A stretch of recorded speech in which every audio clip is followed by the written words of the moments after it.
All right, up next we're going to have a look at how to go from exponential form to logarithmic form. Before I get into this, I'm going to write kind of our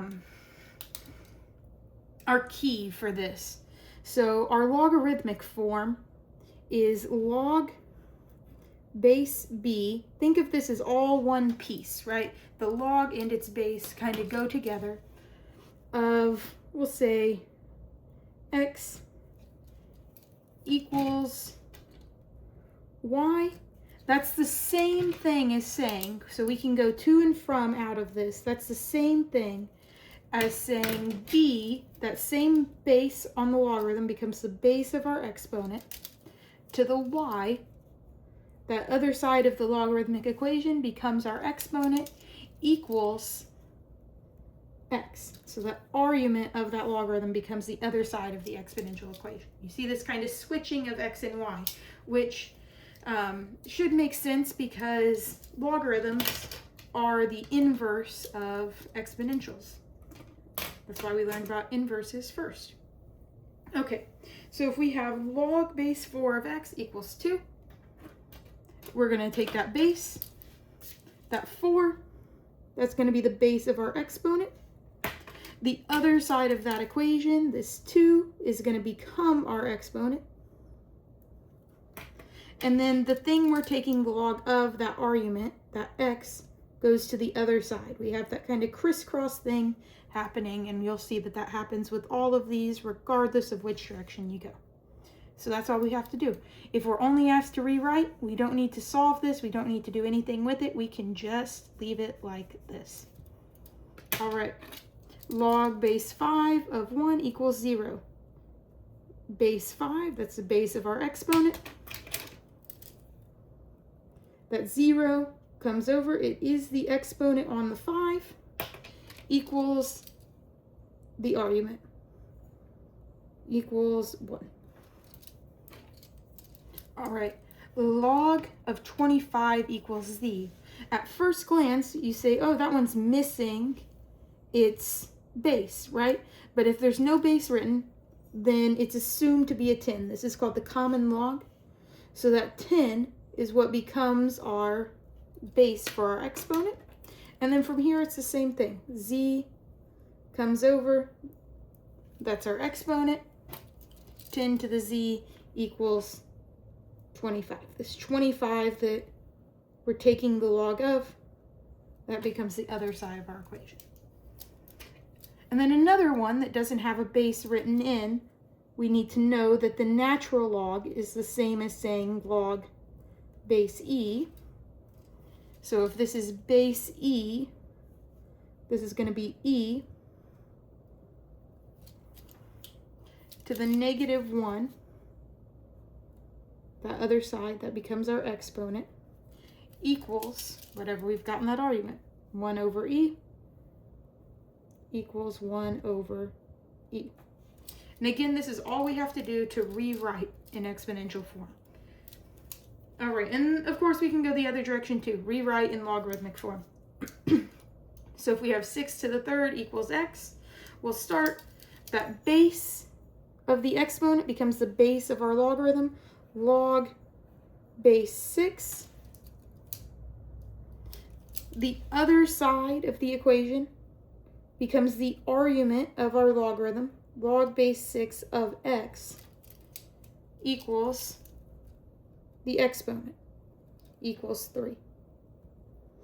That's the great thing about logarithms, is that they get exponents down on the ground, right? They give us a way of isolating exponents, of getting them by themselves.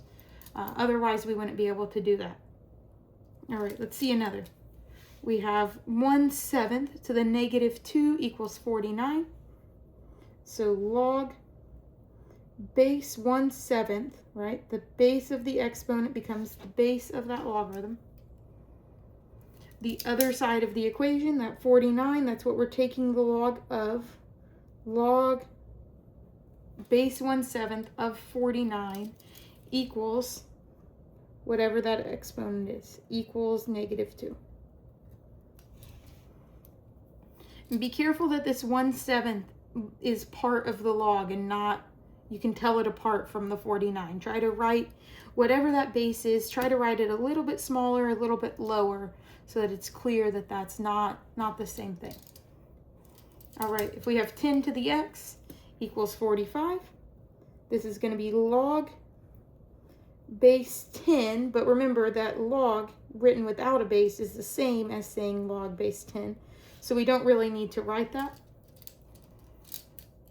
Of 45, so the other side of that equation comes over, log of 45 equals x, right? That exponent comes down, equals x. And our last one, log base e, but remember, again, log base e is the same as natural log, so we can write this as the natural log. And then the other side of that equation comes over, natural log of 1 equals 0. That exponent goes to the other side. All right. And so this all enables us to do some evaluating. So if we want to be able to evaluate logarithms without using a calculator, we can use what we just said, use that key, that kind of switching, to think of these logs as exponentials. So the phrasing I like to use is the base to what power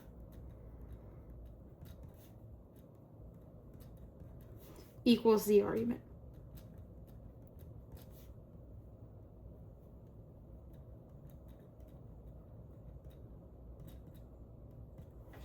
And so when we look at something like log base 9 of 1, the way we can read that, because that might feel a little foreign to just think, oh, log base 9 of 1, what does that even mean?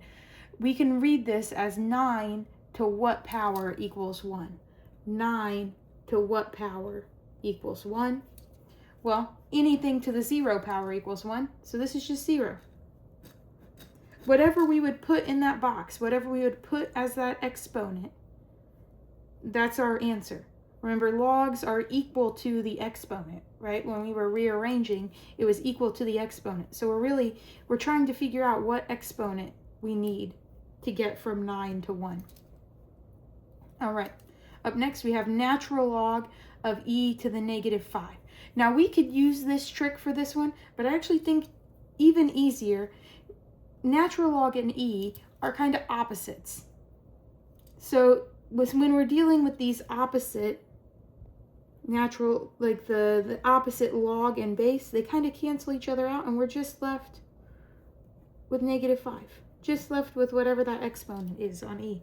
If there wasn't one, if it was just natural log of e, it would cancel, and we'd just be left with 1. Okay. Log base 7 of 49, we can read this as 7 to what power equals 49. And this is going to be 2. 7 squared is 49. And be careful, because the answer for this is just that exponent. It's not this whole saying. This is just the work that I'm doing to get there. It's just that exponent. Ooh, and we can also evaluate exponentials. So 25 to the 1/2 power. We remember that the 1/2 power is the same as a square root. So this is saying, what is the square root of 25, which is, of course, just 5. This is really, we all know the square root of 25, so really the trick here is all about knowing that that 1/2 power is the same as a square root. All right, and then 5 to the negative 3, this is all about knowing what that negative does. That negative tells us to flip it, so that's 1 over 5 to the positive 3. So we flip it, we make that exponent positive. 5 cubed is 125. So this is 1 over 125. All right, and that's how we can evaluate logarithms and exponentials without using a calculator.